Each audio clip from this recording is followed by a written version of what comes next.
Welcome to the IRS Solution Attorney Show. If you have problems with the IRS, don't focus on the negative, focus on the solutions. With the IRS Solution Attorney, Darrin T. Mish. For over 15 years, he's been helping taxpayers with IRS problems reclaim their lives and their financial stability. Now, here's your host of the IRS Solution Attorney Show, Darrin T. Mish.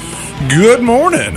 This is the IRS Solution Attorney, Darrin T. Mish. Wait, it is you. It is Darrin. This is Katrina Maidwell. I'm your co-host. Welcome. This is the IRS Solution Attorney radio show. We're glad Good morning. You're here. We're glad you're here. Thank you for listening. Absolutely. Man. It's really cool when people call the office and whatnot, and they say, you know, I heard you on the radio, I heard you on the podcast, or I have your app on my phone. It's very flattering, and I just really feel really blessed to be here. Have you had anybody yet that recognizes your voice and didn't quite connect the dots? I've had that one. That's really cool. Yeah, you've been on the radio a lot longer. No, I don't think I have had that. It's just neat because they're like, oh, I know you because they recognize my name and my voice. Very cool. Even though, you know, I'll call the studio when Pat George is here and he doesn't recognize my voice. Never mind that it's Pat's job to, you know, sort of, you know, talk on the radio and answer the phone and kind of know what's going on.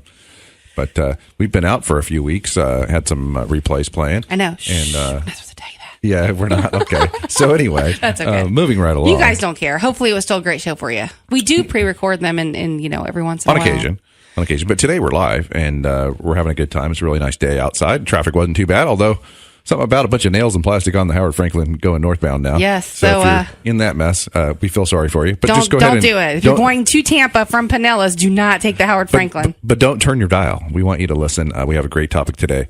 Today's topic is buy a boat and 9 other ways to cut your taxes this summer. Did I so tell it's kind you of cool. How much I love this topic? I'm just saying, like, listen, you know, you'll appreciate this, but I think I may have shared this once before on the air, but I had a CPA a while back and, you know, we just weren't seeing eye to eye on some different things. And the way my business model works is totally different than probably the traditional agent, which means I might have some expenses that I believe are reasonable and necessary for my business, right? We talked about this. Right.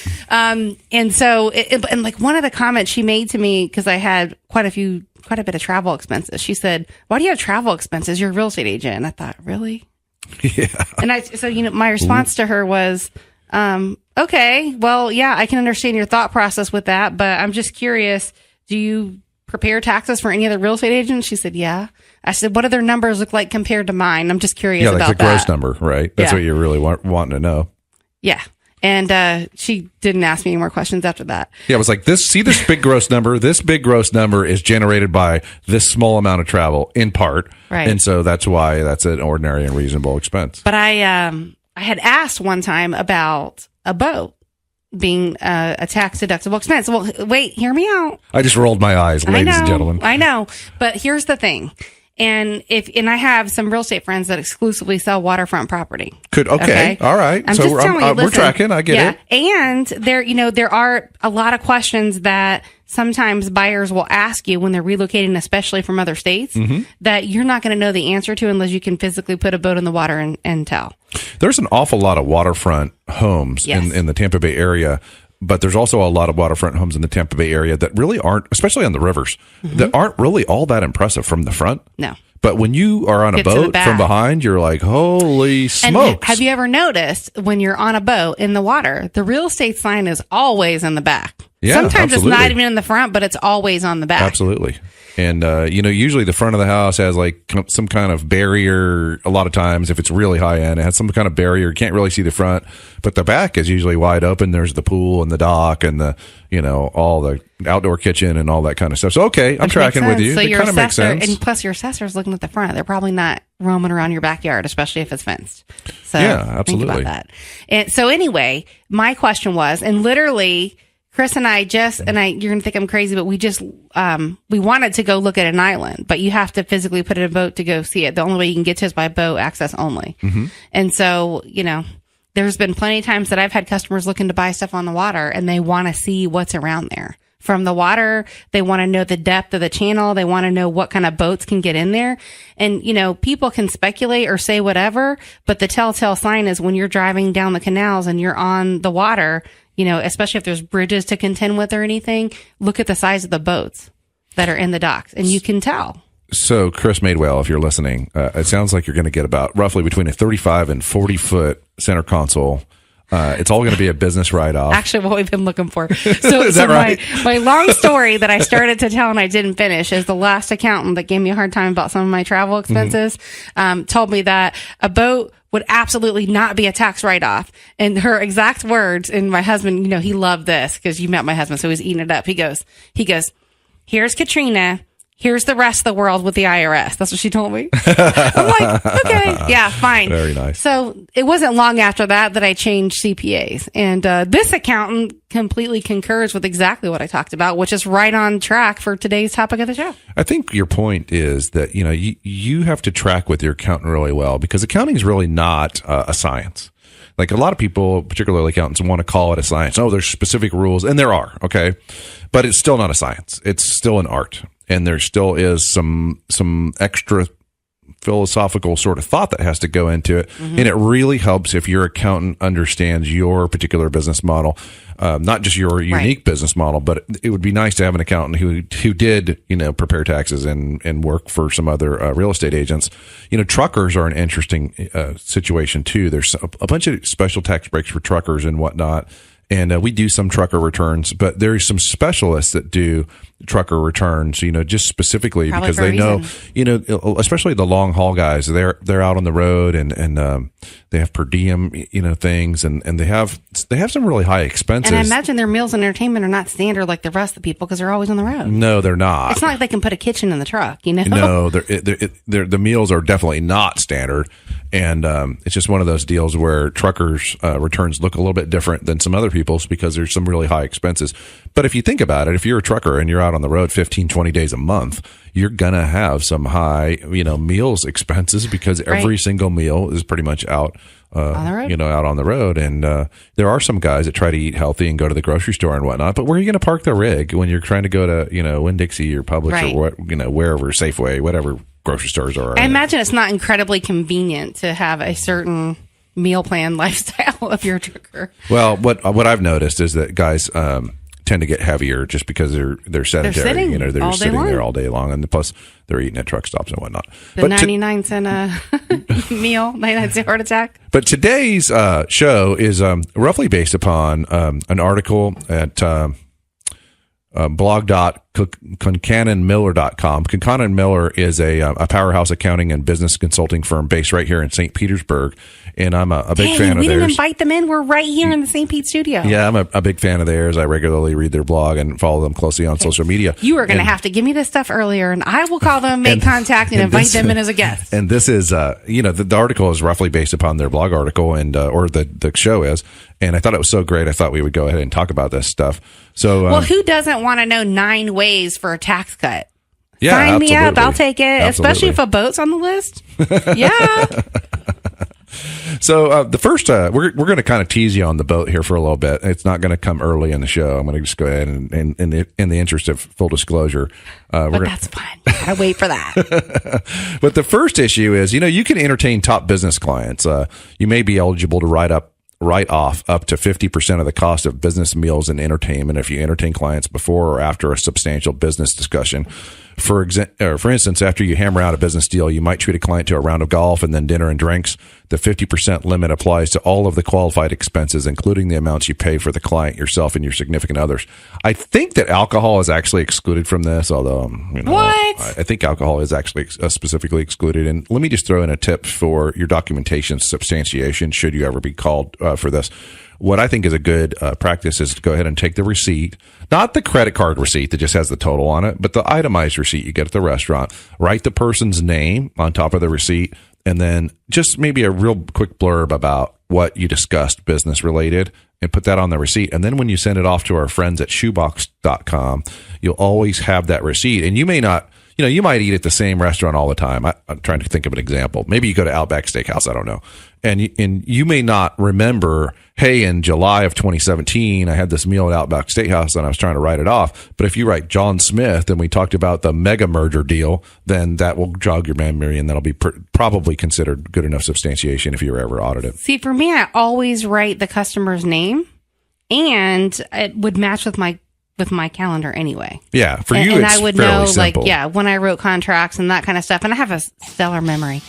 I really do. Well, that's not going to help if you get audited. Your memory is Sure really does. not going to. I can write it down. Okay, maybe. Right? I'm Maybe. not allowed to write it down. Let me tell you at the time? something. I just turned 50 this in the last couple of weeks, and as you age, that memory thing, it doesn't work very well, or as well. When it changes, I'll change. Let's ask Pat George about that. Your memory as good as it was when you were younger? What are you talking about?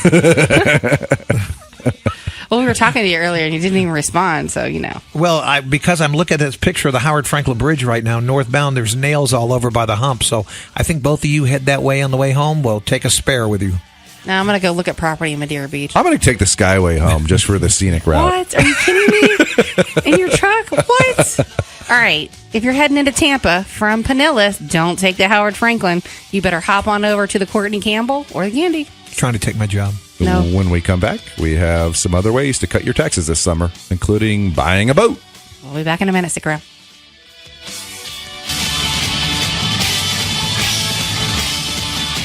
Welcome back to the IRS Solution Attorney Show. I am the IRS Solution Attorney, Darrin T. Mish. I'm your co-host, Katrina Madewell, and I was talking about how they changed the Wi-Fi here in the studio. Thank goodness. Oh, is that right? Oh, very good. Yeah, very that's good. why it's a little better. It's kind of funny that to have a media company that can't actually get a decent Wi-Fi signal. We've always been cracking up for that, but Oh, it's better. changed now. It's good. But it does seem to be working much better. Oh, it's so. everywhere. You can go anywhere here and get a great signal now. Fabulous. Thank goodness. Well, the internet and media are sort of intertwined nowadays. And it's not like you get a great cell phone signal in a radio building. Let's just face it. Yeah, because the radio building is all shielded for electronic interference and whatnot. It's kind of like a fortress. Although, and most studios don't have windows, but this studio really does have a nice window, and we're looking at pine trees and Thank goodness. and sunny skies. It's not so great when it's rainy and nasty out, though. Kind of, Got to save that for the afternoon. It's July. Yeah, absolutely. Going back to your entertainment, though, I know we were talking about up to 50%. Now, this is not, let me just say something real quick. This is not for the W-2 wage earner, okay? No. W-2 person, sorry, you're out of luck. There's very few. We're going to talk about a couple here, but there's very few real tax breaks for people who just get paid wages at a regular job. Unless you got a part-time business on the side, Well, where that it could might be. make sense. That's true. But if you're Absolutely. just straight W-2. Right. nah. If you're just straight W-2, it's pretty hard. But here's the thing. Like, there's a lot to be said. There's an old saying about how if you break bread, you get that connection with people that you wouldn't otherwise have. So I think it's money well spent. Or liquid bread. Yeah, liquid bread might work too. It's going back to the same CPA though. Like another comment she made me want. She said, "Oh, well, if the IRS audits you, they don't like to see the big box stores receipts." That's what she would tell me, and I'd say, "So you think I'm going to go spend more money at Office Depot just because you're telling me if I get audited, the IRS is not going to want to see a receipt from Walmart when I bought it when there was no tax week?" I mean, That's a really interesting comment. I don't think I've ever heard that, and I don't think I've ever experienced that.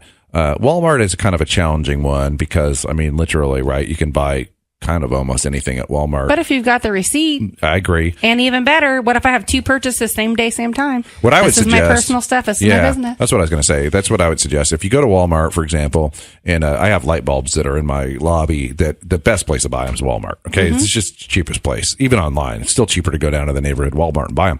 So when I go buy those light bulbs at Walmart, I just keep the business stuff on that receipt. And then let's say I want to buy, some milk or some strawberries Yep. for the family. Well, that's going to be on a separate receipt. Another transaction right behind I really it. don't want to see in an audit situation the receipt that has the light bulbs and the milk and strawberries Yeah. all on the same receipt. Well, that makes sense. It's not fatal. It's just not good, if that makes sense. Well, there has to be a darn good explanation. Like, for example, in our office, every week on Wednesday, we have a team meeting. And a lot of times we cook brunch. That's what we have every week for the team meeting. And it makes sense because, we bring the team together, we're eating, we're discussing everything that's happening. So that's absolutely a write-off, right? And so that kind of leads us 100% of that one. into the second of 9 or 10 actually ways to cut your taxes this summer, and that's you can throw a company picnic. You can generally deduct the cost of a picnic, barbecue, or similar get-together. Not only will such an event provide your workers an opportunity to relax and socialize, but the 50% limit on meals and entertainment expense deductions also doesn't apply. Right. There is one caveat. How's that for a fancy lawyer word? The benefit must be primarily for your employees who are not highly compensated under tax law. So you can't have a picnic or barbecue or get together with just like the executive team. That's not gonna pass muster. In my business, we're so small, honestly. Like, Same here. It's all kind of this. I mean, there's only a few people, right? So, and it kind of sounds like that's what your company meetings are kind of like that, right? Yep. I mean, I would say those are essentially company get-togethers. I don't think there's a limit on frequency of this. Well, we go through a pipeline review. We go through policy procedures. We talk about what can we improve, what can we make better, and that happens every week. Yeah, very nice, and that's a good sound business. Decision to have those weekly meetings. Keeps everybody on the same page. You keep your quality control up and make sure everybody knows what they're supposed to be doing, and hopefully it imparts your values down to your team members. The other thing too, like with agents, they're not all as active as I am. So I have some agents who are like, they've been on vacation for weeks. Agents that work for you. Yeah, and it's like I have a new agent that joined the team and they haven't even met, and I'm like, well, that shows you how much you've been working this summer. Yeah, I know some of your numbers, and you do a lot more. You have a lot more activity than your average real estate agent. I think, what's your average agent? Not your average agent, but the average agent. They sell in terms of 4 to closing. 5 deals a year. Yeah, the average agent. Yeah, and that's not Katrina Madewell at all. We usually about 100 families a year. Let's just say that's like a week or a month for you. Yeah. That would be a slow month. We do as much in 1 month as the traditional agent does all year. Yeah, very nice. And it's not to brag, but there's things that we see doing that many transactions that an agent doing 4 or 5 deals a year is never going to see. They're just not going to experience the same challenges. And you have your own show on Friday mornings at 9 a.m. here on 1010 a.m. Money Talk called Tampa Home Talk. Is that right? So if people that are just listening to this show for the first time and don't know much about what you do, that's where you can find out more about Katrina. She always has interesting guests, like people who put new porcelain on bathtubs and, everything in and around the homeowner space. The well guy, the bug guy. I've got a rat in my barn. That's a different aside. But anyway. I even had a show once where we had a person on that they specifically trapped like wild animals. I was there for that show. You were? Yeah, Like I was actually, it was in at a different station. And I can remember those two guys came in and they were talking about, gators and snakes in the raccoons closet and squirrels and crazy stuff. So doesn't fit real well with our show here today, but that's the beauty of it. They're so different. It's really fun. And then we throw stuff like this in here every week. And not everybody listening has a tax problem, Absolutely. Right? So the general, and just like not everybody listens to my show is in the market to buy or sell a property, but a lot of them might be a homeowner. And so we can add some value to what we're talking about to them. And so that's the same thing with this show this week, 9 ways to cut your taxes. It's buy a boat plus 9 ways. So it's actually 10 ways. Oh, so the third way is actually, a lot of people probably know this. You can donate household items to charity. If you're planning to clean out your garage, your attic or basement. Well, we don't really have too many basements here. I think they just have my number on speed dial. They call me every week. So you can probably, if you do have that kind of stuff, you're planning on cleaning that up, you can probably find some household goods such as clothing and furniture that you don't want or need anymore. And you can consider donating those items to charities, Salvation Army, Goodwill, those kinds of things. There's even some charities that will come pick that stuff up. Oh, they come pick it up at my house. And assuming those things are still in good condition, you can take a charitable deduction on those. Now, here's one thing that I $1 on that. We talked about. Yeah, here's one thing I would do. You need to Google this, okay? Because there's worksheets that I've seen throughout the years where you can literally, and this is the amount of granular detail you're going to need for this particular tax break if you go through an audit. You're going to need to put a value on every shirt, on every pair of pants. And what I'd like to see as somebody who's defending your audit, I'd like to see a photo. Now, back in the day, having a photo was like really a pain in the neck, right? You had to take the film to a developer and all that. Nowadays, it's really not that big a deal. But I guess you could put it on social media. Yeah. My tax deduction, and then if you ever have to go back to it, it's right there. That's an interesting thought. Search it by day.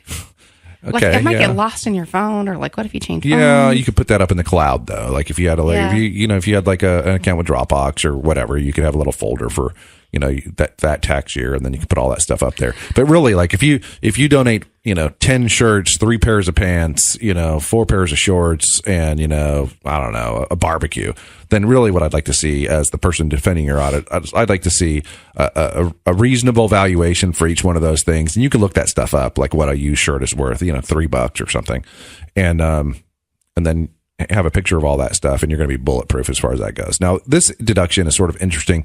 This is going to go under itemized deductions on your Schedule A. So if you don't already itemize, so if you're not a homeowner, for example, if you're a renter, I wouldn't bother with this. This is not going to help you. because You will help charity though if you donate. yeah, it will help the charity. And I'm not You give your tax receipt to somebody else. I'm not dogging out the charity here. I'm just saying No. this won't help you save taxes I unless wasn't you insinuating itemize. that at all. But we do talk about this a lot, like every person listening is self-employed and they are not. So that's a good general distinction to make. Right. So, this donating items to charity situation is goes on your Schedule A as an itemized deduction. Interestingly, when you donate that stuff, you typically get back a blank receipt. Yes. I'm not doing it. I'm not putting a value on that. Yeah, so don't count on your blank receipt, and don't go crazy. Don't don't put $572 down for your 10 shirts, 4 pairs of pants, and 3 pairs of shorts. Why hasn't somebody created a business that's like track my item or something? Oh, there and probably then you is. get There's probably an app back for like that. a There's an app for donated, like it puts a little tracker on the thing, and then when they resell it, there's your value. Oh, jeepers. Okay. Like, now, who else but I would wanna would say, keep like, track of that? if you had a $100 shirt and it was still in good condition, maybe it doesn't fit, then you're going to take a higher deduction for that than the standard, $3 or whatever the number is. Okay, so I got rid of half my closet, literally. Like 4th of July, that's what I did. I cleaned all day long, got rid of stuff. It was a rocking good time at the Bagwell house. Wow, Chris worked. That's what I did. And I had stuff in there, like jeans, still with the receipt in the pocket and the nice. tags. So how much of that could I take? I'd say if at least I paid 50 $35 for at a least pair of 50%. jeans, even with the tag and the receipt. Okay, well, All of it? I don't Take a know. We'd picture? have to look that up. 50 to 75% probably. All right. You love these curveballs I throw you every week. I got to keep you on your toes. But they're so real, like theoretical situations. Yeah, as a lawyer, I love theoretical situations. They're fabulous. You guys get paid to argue that stuff. What are you talking about? Everybody who comes in has 57 theoretical what ifs. All right, Pat, how's the traffic doing there on the Howard Franklin? Is it still all jacked Well, up? thanks to one of our callers, Doo-Wop told us this whole mess is southbound, not northbound like it was reported to us. Oh, man. So northbound's moving along great, but southbound you're stopping right around Lois Avenue. Woo! So sorry, southbound. If you're listening, Glad that didn't happen we're right really before sorry the we show told you today. north. I'm sorry. Well, that's what they told us.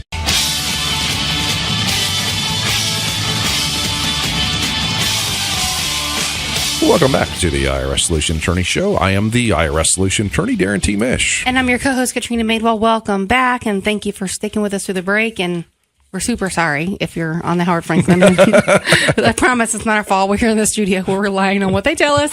But if you're in that mess coming into Pinellas from Tampa, we're sorry. It's the other way.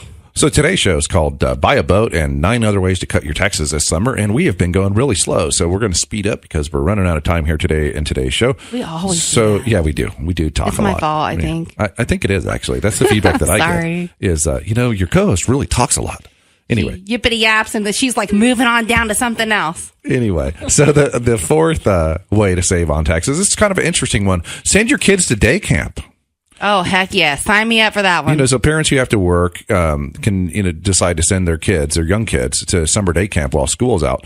Assuming certain requirements are met, the cost may qualify for a dependent care credit, and generally that maximum credit is $600 for one child and $1,200 for 2 or more kids. No maximum age, is there? Now you need to know this: specialty day camps are okay, so like baseball or whatever is okay, but overnight camps, no bueno. What? No. You can't get rid of them? Nope. Overnight camps don't qualify as daycare. Why right? is that? Because I guess, yeah. Because the word day is in the daycare. I mean, you're not feeding them at night, I guess, and it's not providing night- a place to sleep. It's not night care. So anyway, overnight camp doesn't qualify.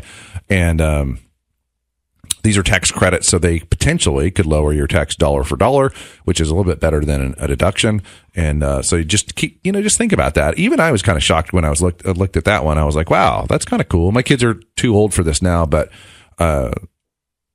it would have been nice to have It's thought about that. Yeah, right. It's debatable. Depends on how good your teens are. Yeah, this is true. Because there is no doubt that teens do need supervision, loads. Have you noticed, though, there's really no camps for teens? Like, they want them to be volunteer, director, leaders, kind of. No, there's still sports camps for sure. Yeah. True. My daughter's probably going to basketball camp at some point this summer. But like, I'm going to write the $75 off? Okay. Sure, why not? All right, I guess.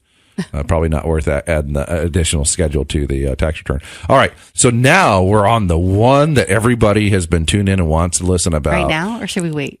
Well, Let's wait. okay. Let's wait. All right, so the next one is actually you need to minimize your vacation home use. Federal tax law allows you to deduct expenses related to renting out a vacation home to offset the rental income you receive with summer already underway, you probably already have your vacation plans and worked out in your rental schedule for your vacation home. But remember, you can't deduct a loss if your personal use of the home exceeds the greater of 14 days or 10% of the time the home is rented out. So if you expect to experience a loss, watch your personal use to ensure you remain below the 14-day limit or the 10% rule, whichever applies.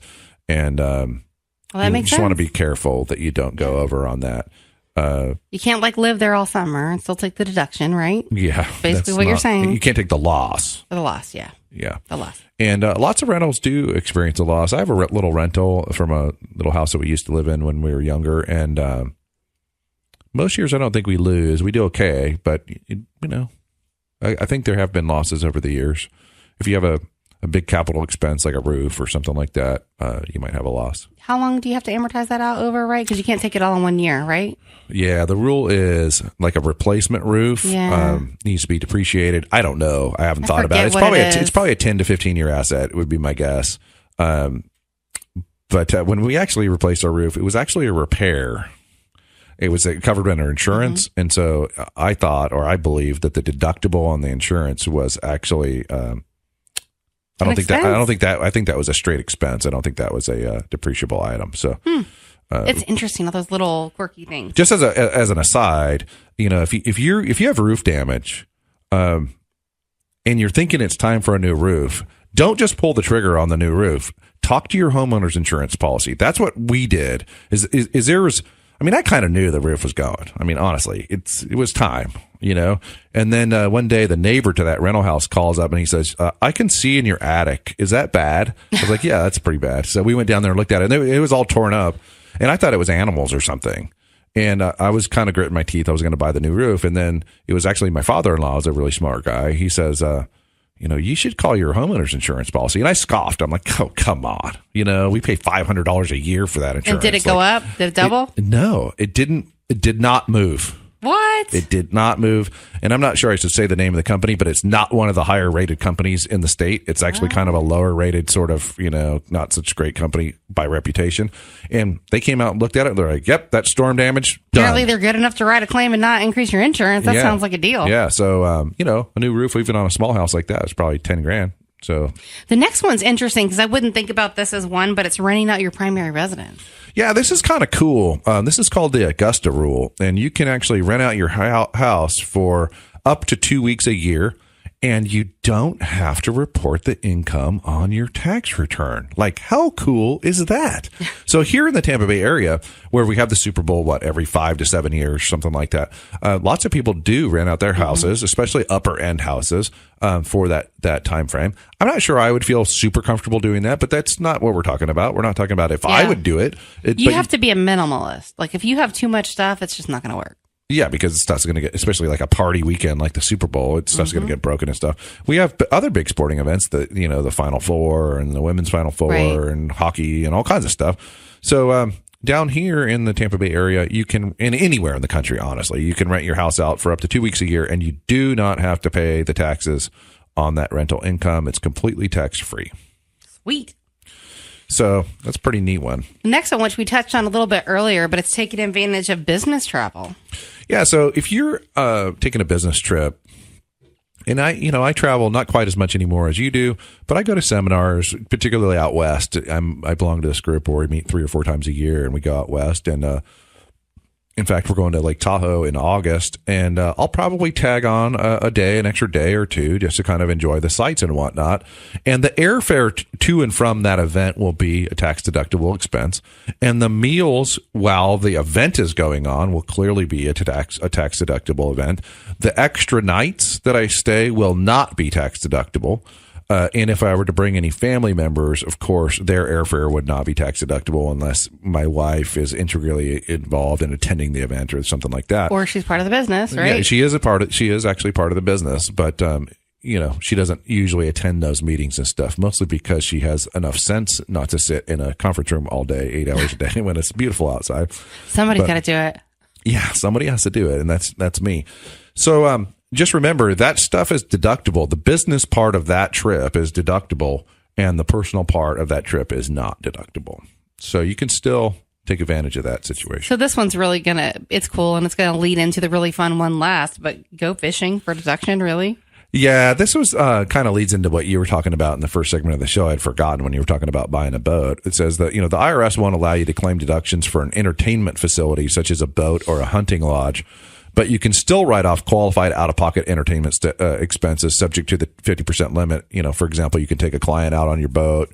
You don't get to take the depreciation deduction for the boat for taking that client out. Obviously, that'd be pretty hard to calculate, I think.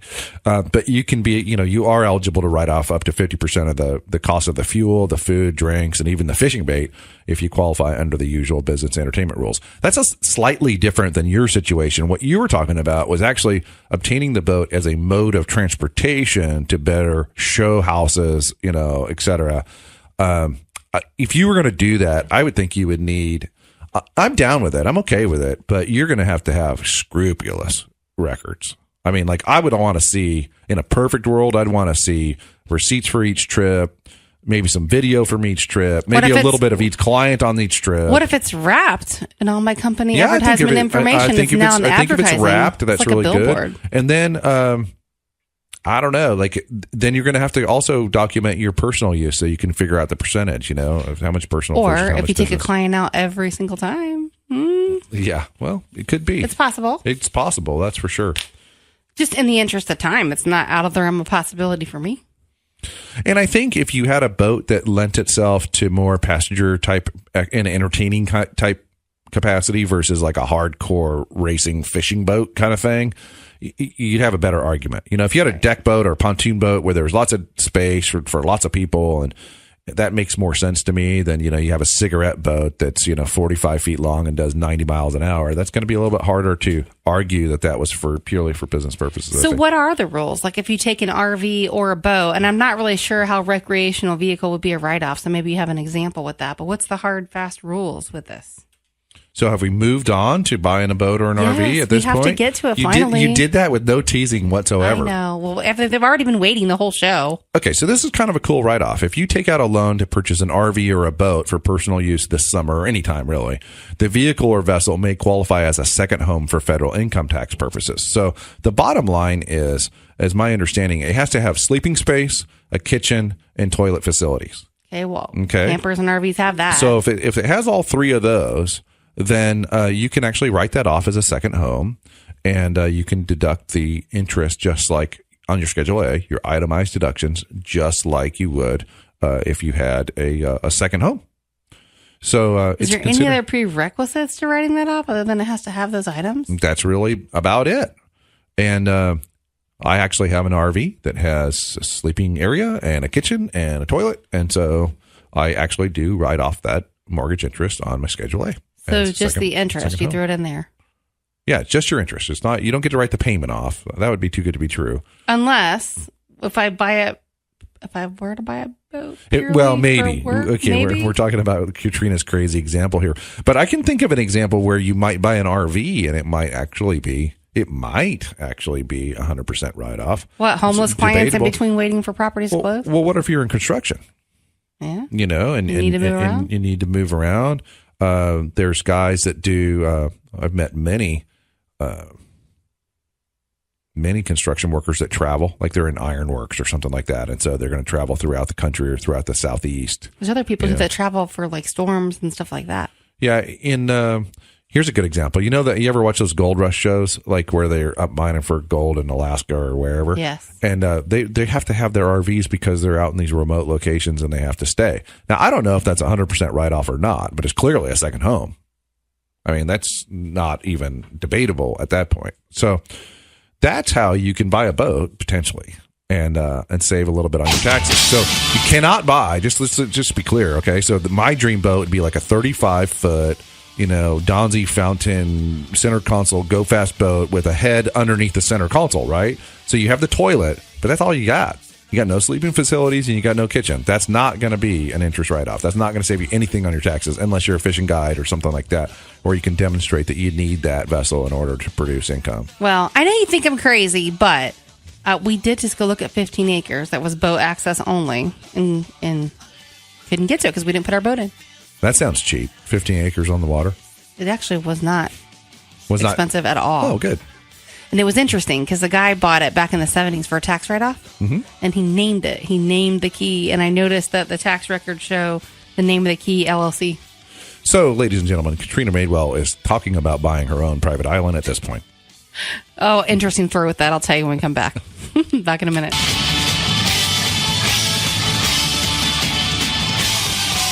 Welcome back to the IRS Solution Attorney Show. I am the IRS Solution Attorney, Darrin Mish. And I'm your co-host, Katrina Madewell. Always thinking of something sassy to say. So today's show is all about buying a boat and 9 other ways to save on your taxes this summer. And we made it through all 10. I think it's fantastic, though. Like, in my instance, we were talking about the boat, and really, in the real estate world, I could do a lot with that. Like, well, I think, a lot. If you were audited and you had the boat and they were questioning the boat, if you could say, well, I sold X number of waterfront properties, and then we showed those by boat, I think that would be very compelling. Now, if you bought the boat and you just like swing in a whiff on waterfront properties and they question it, it's going to be harder to, harder to substantiate that, right? Well, I tour properties all the time by land. So no, I agree.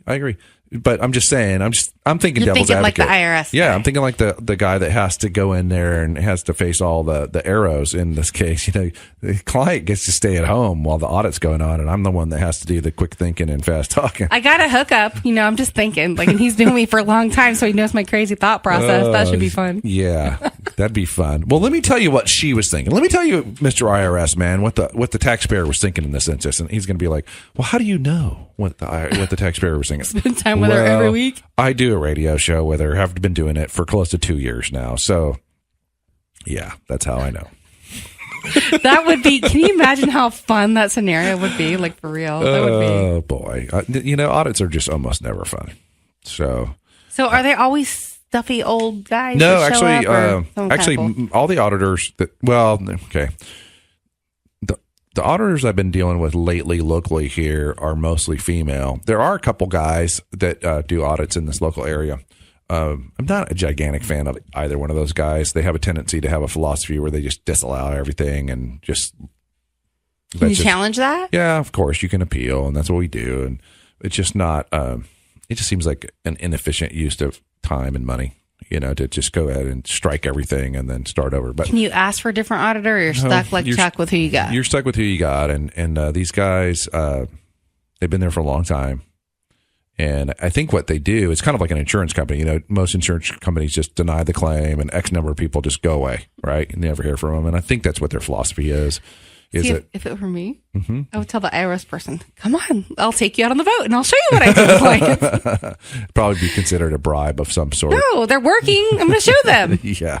And then you don't think I have any point at all with the signs being in the back versus in the front? Because that's true. Yeah, especially if they were your listings too. That would also be quite persuasive, right? It's like there's X number of waterfront properties that Katrina has with her sign and her face on the sign. Make sure I always have one listed that's boat access only. Yeah, like the takes a long time like to sell the island those. that you're talking about buying. Yes. But so the kids, that's what we ran out of time talking about. They asked me, they said, isn't it, don't billionaires buy islands? That's what they asked me. You should have just looked at them and cocked your eye like, yeah. Maybe. And who says I'm not? They already think we're crazy. The private island sounds really good though. So It also sounds mosquito infested. Yeah, there was a lot of skeeters, I think. But the springs had a higher price tag, and that was really cool. Yeah, it's really neat. You'd have to do a little study and figure out if it's buildable and how much it would cost to get utilities out there. So one of our inspector partners is also an engineer. Mm-hmm. And so I had him at a home inspection this week, and I'm like, so what does it take to put utilities on an island? And he's like, well, there's a lot of variables, Katrina. He's like, a lot of money. How far away is it? Are we doing reverse osmosis? I don't know. Wow. Well, that's the train wreck sound. And what that means is it's time for the IRS train wreck of the week. This segment of the show is probably my favorite. It's where we get to talk about somebody who came into the office and their situation was literally, well, not quite literally, virtually a train wreck. It was just a bad situation, and we got to help them out. And usually they come out smelling like a rose. A hot mess, and you got to fix them all up. So this gentleman came into the office, and he was complaining of having a tax lien that had been filed against him. Perhaps that is how you're feeling out there, is you have a tax lien filed in your county and it's causing you some trouble. It was causing him to not be able to get credit and things that he was trying to access. And the IRS had a lien outstanding for him for $39,276. So just a little bit shy of $40,000. He came in and I think he wanted to do an offer and compromise, which is what we talk about an awful lot on the show, where you make a deal to settle for less. But in visiting with him and getting to know him and forming a relationship with him, I was able to identify that, hey, this was a situation where he didn't really owe that tax. And so we were able to file an original tax return reflecting a balance, reflecting a small refund. Now, this was from a 2005 tax year, and there was still some time left on the statute of limitations. He doesn't get it, right? And so he didn't get the refund. Yep, I knew that. But we wiped out $39,276. And so how did that happen? Like, how did he go from owing $40,000 to like, oh, by the way, you got a refund and we're going to wipe this out? Like, well, remember, we talk about this a lot on the show. It was all due to cancellation of debt. And he fell under one of the exceptions for the cancellation of debt. Income was actually not taxable income. We filed the return and we filed that Form 982 that deals with the cancellation of debt. The IRS accepted that return, wiped out the balance, and then when we requested that they release the lien, this was funny. This has never happened. The IRS said, we need $12 to pay for the recording fee for the release. For $12? The client, the taxpayer. But you know what I mean. Yeah. And so the taxpayer wrote a check for $12 and the lien is being released. He's as probably we like, speak. how fast can I how fast can I, bird deliver that check? Yeah, absolutely. And so he came out looking pretty good. He walked into the office owing almost $40,000. He walked out of the office, not that same day, but a few months later. Yeah, it's a process. We went through the process, and he doesn't know the IRS one thin dime. He had to pay him the $12. That's it. And those things just keep on tacking on. I had a young couple buying their first house, and they had a state tax lien that started out really cheap, $100 some odd bucks, ended up being like 300 and something, which is minor, like on the scale. But the point is, you get somebody, they might start with a $40,000 tax bill, and that could be like 120 by the time they look at it again. Yeah, this was an interesting case because there was only a couple of years left on the statute of limitations, and we talked about that. I was telling them, there's only like 2 years or less than 2 years left on the statute of limitations. If you do nothing, this is probably just going to go ahead and resolve itself, and then the lien will be released, and everything's going to be fine. He's like, yeah, but I want to buy a house. And I don't want to wait 2 years. So I was like, okay, well then we need to figure out a faster way to deal with that. And so that's what we did. Yep. And it just depends on where they're trying to go. Yep. It makes sense. That's one of the things I'm trying to focus on when I deal with, when I do initial consultations anymore, is I'm trying to figure out what the person's hot button is. What are you trying to accomplish? Because that's really my job. Yep. My job is not to just solve the problem as I see it. My job is to get the client a win as they define it. I start there every time. When people buy or sell, it's never about buying or selling a house. I'm always like, why am I here? What's the big picture? Where are we going? Yeah. Our why for buying the farm that we live on now is we want to raise hogs. Yeah. Bizarro. It's but because it the kids were like that. Because the kids were, involved in 4-H and they wanted to raise hogs for the fair, and it was just too hard to do in suburbia. Well, this week was fun. I hope you guys had a great 4th of July week, and we'll be back the same time, same place next week. For this week, we're out.